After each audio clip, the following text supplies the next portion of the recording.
Welcome to another $4 million Strategies, the best 4 minutes of business on tactics and strategies on how to grow the value of your business. Really excited to have here Lance Graulich. He is the expert on franchises, but we're going to talk about it differently this time. The concept is this: you have an existing business. It is not a franchise. You're trying to figure out how to scale it. Lance is the expert at franchising.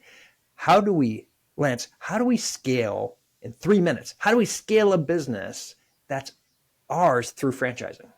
Yeah. First thing I always identify with people is I want to learn about their business to understand if they're actually ready to actually set up a franchise system. I work with tons of franchise attorneys, and we have a whole team. And ironically, Carl, we start with the strategic plan to set up the franchise system. So I look at the profit path. Is this business currently making a nice profit that, when put into a system, can somebody else make a profit?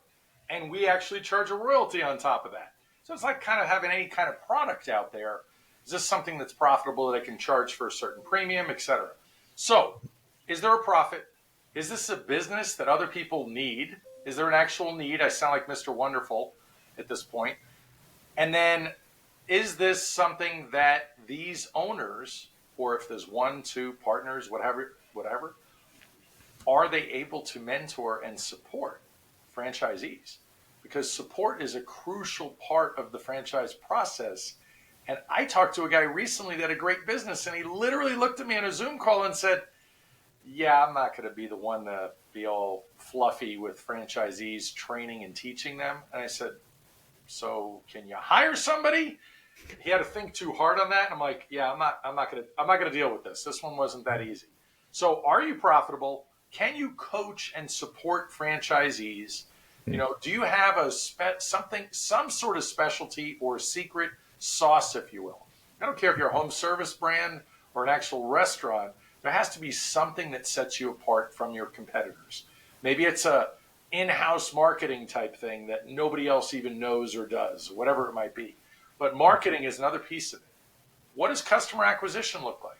How are you getting customers? Is it through Google AdWords, SEO, word of mouth? Are you the most unique niche in its space? All of those things go into what it takes for you to be successful to grow through franchising. Now, you might be thinking, why should I even set up a franchise system? Well, guess what?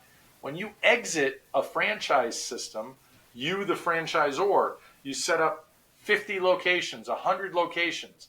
You are worth, normally, 10 times cash flow. That's normal. 10 times EBITDA.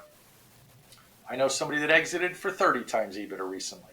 But even if you calculate based on 10 times cash flow, 10 times EBITDA specifically, pretty damn good thing. And you're not risking all of your own capital to get across the country. You're doing it through local owners.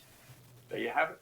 That's brilliant. And I love that additional concept that people don't think about, is that the capital, they bring in risk capital, right, to help you grow. It's an absolutely fantastic idea. Lance, thank you so much for sharing on a new way, right? Or it's been out there for a long time, but something that typically owners don't think about is a way to grow is through franchising your own business. Thank you so much, Lance. My pleasure, Carl.